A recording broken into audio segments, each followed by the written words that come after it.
Here we go again. Farmer Boy in my basement again, or aka our classroom downstairs. All right, we've got, my goodness, what chapter? Let me make sure I'm doing this right. Chapter 22, Fall of the Year. No, that is wrong. Yes, no, that is right. Fall of the Year, chapter 22. Sorry, guys. Wind's in the north, Father said at breakfast, and clouds coming up. We better get the beech nuts in before it snows. Now we got beech nuts. The beech trees grew in the timber lot 2 miles away by the road, but only half a mile across the fields. Mr. Webb was a good neighbor and let Father drive across his land. Almanzo and Royal put on their caps and warm coats. Alice put on her cloak and hood, and they rode away with Father in the wagon to gather the beech nuts. When they came to a stone fence, Almanzo helped to take it down and let the wagon through. The pastures, were empty now. All the stock was in the warm barns, so they could leave the fences down until the last trip home. In the beech grove, all the yellow leaves had fallen. They lay thick on the ground beneath the slim trunks and delicate bare limbs of the beeches. The beech nuts had fallen after the leaves and lay on top of them. Well, that's convenient.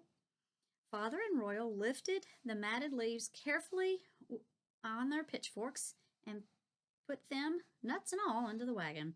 And Alice and Almanzo ran up and down in the wagon, trampling down the rustling leaves to make room for more. When the wagon was full, Royal drove away with Father to the barns, but Almanzo and Alice stayed to play till the wagon came back. That was a lot of beech nuts if that whole wagon was full. A chill wind was blowing in the sunlight, and the sunlight was hazy. Squirrels frisked about, storing away nuts for the winter. High in the sky, the wild ducks were honking, hurrying south. It was a wonderful day for playing wild Indian all among the trees. When Almanzo was tired of playing Indian, he and Alice sat on a log and cracked beech nuts with their teeth. Beech nuts are three-cornered and shiny brown and small, but every shell is solidly full of meat. They are so good that nobody could ever eat enough of them. At least Almanzo never got tired of eating them before the wagon came back. So my kids like to find all the hickory nuts that are in our woods. We have a ton of them. And they beat them open. It's hard to get the meat out, though, but it's fun for them. And our walnuts, too. All right. Lost my place. Okay. Then he and Alice trampled down the leaves again while the busy pitchforks made the patch of bare ground larger and larger. It took almost all day to gather all the beech nuts. In the cold twilight, Almanzo helped to lay up stone fences behind the last load. All the beech nuts and their leaves made a big pile on the south barn floor, beside the fanning mill. That night, Father said they'd seen the last of Indian summer. "It will snow tonight," he said. Sure enough, when Almanzo woke next morning, the light had a snowy look, and from the window he saw the ground and barn roof white with snow. Father was pleased. The soft snow was 6 inches deep. We just had something similar to that, didn't we? Luckily, ours don't last as long. But the ground was not yet frozen. Poor man's fertilizer, Father called such a snow, and he set Royal to plowing into all the fields. It carried something from the air into the ground and would make the crops grow. While Almanzo helped Father, they tightened the barn. Meanwhile, Almanzo helped Father. They tightened the barn's wooden windows and nailed down every board that had loosened in the summer's sun and rain. They banked the walls of the barn with straw from the stalls, and they banked the walls of the house with clean, bright straw. They laid stones on the straw to hold it snug against the winds. They fitted storm doors and storm windows on the house just in time. That week ended with the first hard freeze. Bitter cold weather had come to stay, and now it was butchering time. That's about the time when we butcher our pigs. In the cold dawn, we do it at the first freeze. In the cold dawn before breakfast, Almanzo helped Royal set up the big iron cauldron near the barn. It sounds like they're gonna do pigs. What in the world? They set it on stones and filled it with water and lighted a bonfire under it. It held 3 barrels of water. Before they had finished, Lazy John and French Joe, love them, had come, and there was time to snatch only a bite of breakfast. 5 hogs and a yearling beef were to be killed that day. I knew it. As soon as one was killed, Father and Joe and John dipped the carcasses into the boiling cauldron and heaved it out and laid it on boards. With butcher knives, they scraped all the hair off of it. We have tools now that you just scrape, and everybody can do it. And it hangs from the tractor. Then they hung it by the hind feet in a tree and cut it open and took all the insides into a tub. And if any of y'all like chitlins, now would be the time.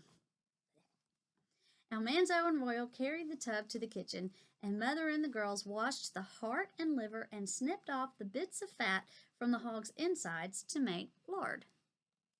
Father and Joe skinned the beef carefully. The hide came off in one big piece. Every year, Father killed a beef and saved the hide to make shoes. All that afternoon, the men were cutting up the meat, and Almanzo and Royal were hurrying to put it all away. All the pieces of fat pork they packed in salt in barrels down cellar.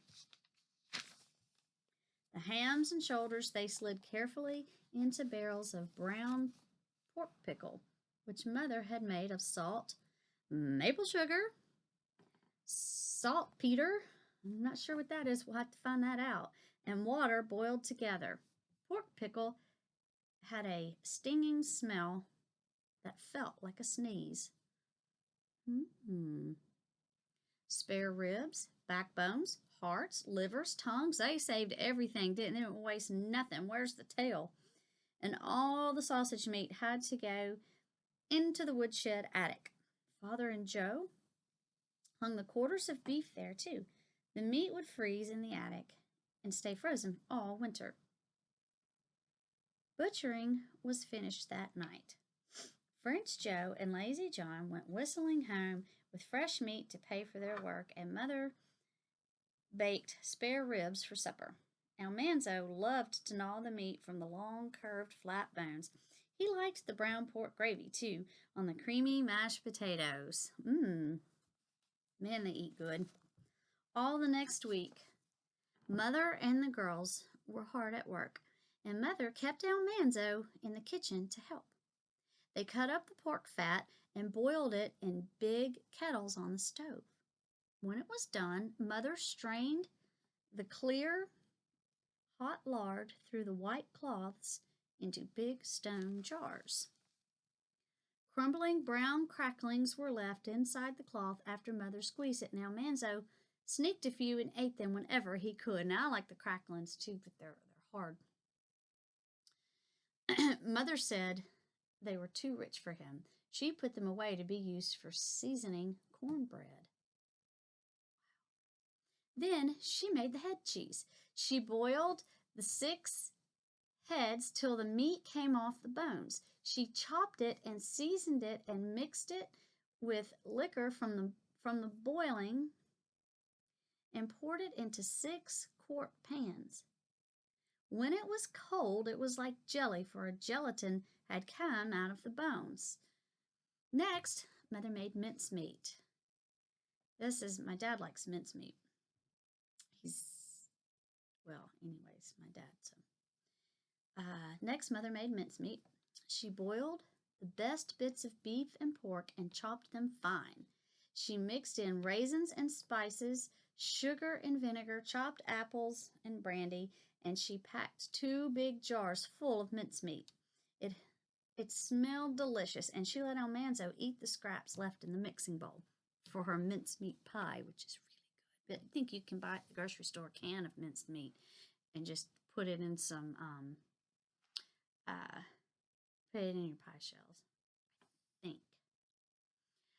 think, and then you'll get kind of an idea of what it tastes like. All this time, he was grinding sausage meat. He poked thousands of pieces of meat into the grinder and turned the handle round and round for hours and hours. He was glad when that was finished. Mother seasoned the meat and molded it into big balls, and Almanzo had to carry all those balls into the woodshed attic and pile them up on clean cloths. She would be there, they would be there, frozen all winter, and every morning Mother would mold one ball into little cakes and fry them for breakfast. The end of the butchering time was candle making. Mother scrubbed the big lard kettles and filled them with bits of beef fat. Beef fat doesn't make lard. It melts into tallow. While it was melting, Almanzo helped string the candle molds. A candle mold was 2 rows of thin tubes fastened together and standing straight up on 6 feet. There were 12 tubes in a mold. They were open at the top, but tapered to a point at the bottom. Can you imagine this? And in each point, there was a tiny hole. Mother cut a length of candle wicking for each tube. She doubled the wicking across a small stick and twisted it into a cord. She licked her thumb and finger and rolled the end of the cord into a sharp point. When she had 6 cords on a stick, wow, she dropped them into 6 tubes. Okay, I can picture that. The points of the cords came through the tiny holes in the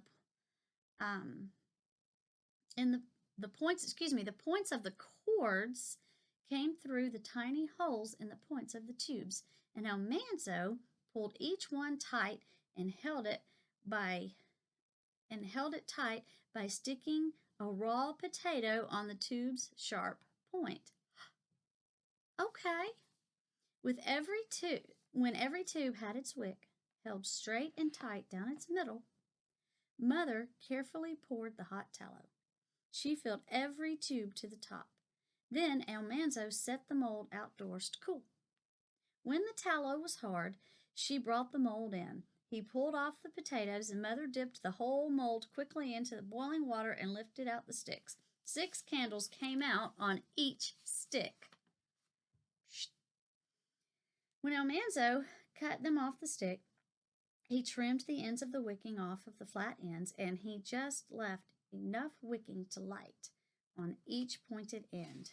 And he piled the smooth, straight candles in waxy piles.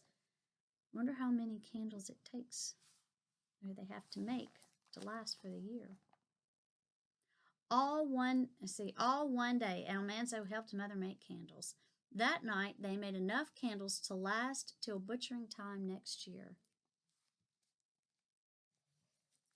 Very interesting. They had to do everything all the way down to making the candles for light.